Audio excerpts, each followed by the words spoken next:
ఇవాళ స్కూల్ నుంచి మా జూనియర్ ప్యాకప్ అయి వచ్చింది. వచ్చిన తర్వాత ఏదో అడిగింది, ఫ్రిడ్జ్లో ఏదో తీసుకుని అడిగింది. అడిగితే నేను ఇలా కాదురా ఇలా చేయాలని. హౌ డూ యూ నో అమ్మా అని అడిగింది. I'm born with intelligence so I know everything అన్నాను. బొంగేం కాదు. అదేంటి అన్నమాట అన్నా అంటే, అసలు నీకు వచ్చా లేదా అని అడగటానికి కోసం ఈ క్వశ్చన్ అడిగాను. ఏదో వచ్చినట్టు బిల్డప్ ఇస్తావేంటి, అది నాకు ఆల్రెడీ వచ్చానని. సరేరా అన్నాను. అని ఏదంటే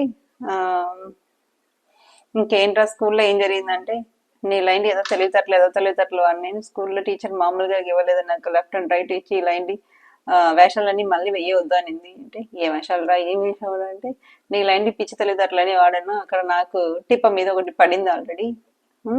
అంటే కొద్ది నా పోలికలు కూడా వచ్చి ఉంటుంది కదా, కొద్దిగా వస్తే పర్వాలేదు, సగానికి సగం ఇచ్చి వచ్చావు, అందువల్ల నాకు ఈ బాధలన్నీ అనింది. మన జీన్స్ వస్తే అంతేరా, కొంత బాధలు కూడా ప్యాకేజ్ లో వస్తుంది. సో డోంట్ వరీ నాన్న, ఇక తప్పదు, తలరాతలు అనుకుని బతికేసాయి, ఏం చేసేది ఏం లేదులేనా. మరి పెద్దదానికి అయితే రాలేదు కానీ నాకు అన్ని పిచ్చి పిచ్చి జీన్స్ అన్ని వచ్చింది అని చెప్పి నాతో గొడవ. ఇట్స్ ఓకేరా పర్వాలేదురా, మరి నేను పడుకుంటా అంటాను. ఎందుకు పడుకుంటావు, ఎప్పుడు పడుకునే ఉంటావు, ఏంటి పొద్దున నిద్రపోయావు కదా, మళ్ళీ ఎందుకు నిద్రపోయాను అంటే, ఇవాళ కొద్దిగా గ్లామర్ తగ్గినట్టు ఉంది, మళ్ళీ పెంచుకోవాలంటే నిద్రపోయి లేస్తే కానీ గ్లామర్ మళ్ళీ రాదు, so I have to go sleep baby అన్నాను. మగ మీద యాసిడ్ పోసేస్తాను ఇంకా. ఇప్పుడు నాకు అర్జెంటుగా నాకు కావాల్సిన ఫుడ్ ప్రిపేర్ చేసేసుకుని తర్వాత వెళ్ళి నువ్వు పడుకుంటావు, ఆడుకుంటావు, డాన్స్ చేసుకుంటావు, జిమ్కి వెళ్తావు, అది నీ ఇష్టం. ముందు ఐ నీడ్ తందూరి చికెన్ అడిగిందండి. తందూరి ఏంటి 5 నిమిషాల్లో అయిపోతుందండి, గంటల తరబడి పని. వాళ్ళకి చెప్తే అర్థం కాదు, మనని అర్థం చేసుకోలేరు.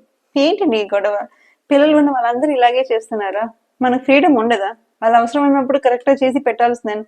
స్కూల్ ఎందుకండి మరి 4ంటికి వదిలేస్తున్నారు, కొంత 8, 9కైనా వచ్చేస్తారు, ట్యూషన్ డబ్బులు ఏదో అక్కడనే కట్టేస్తే అక్కడనే కూర్చొని చదువుకుని మీరేమో 100 మార్కులు వేసి పంపించేసి మాకు మెంటల్ టెన్షన్ కూడా తగ్గిపోతుంది. వీళ్ళని తీసుకొచ్చి పాలు ఇచ్చి మళ్ళీ ట్యూషన్లో పెట్టి మళ్ళీ తీసుకొచ్చి పికప్ చేసుకుని నైట్ డిన్నర్ పెట్టేసరికి మాకు మామూలుగా ఉండట్లేదు మా జీవితం. లక్షల తరబడి కట్టుకుని ఎందుకండి మాకు ఈ బాధలు. చూడండి సార్, చూడండి, ఏదో ఒకటి మార్గం చూడండి. టార్చర్ అండి మమ్మల్ని. స్కూల్ అందరం కలిపి ఒకేసారి భోజనం పెట్టండి, ఒకే రంగా యూనిఫామ్ గా తింటారు.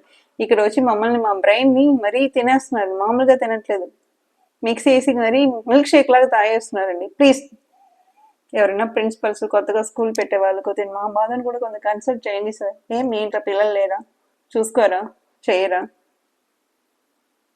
ఏంటండి అది చూస్తున్నారు, చెప్పండి మన బాధలన్నీ. మరి నేను ఒకలో చెప్పుకుంటే ఏదో నేను గయ్యాలు కంపలా కనిపిస్తున్నాను.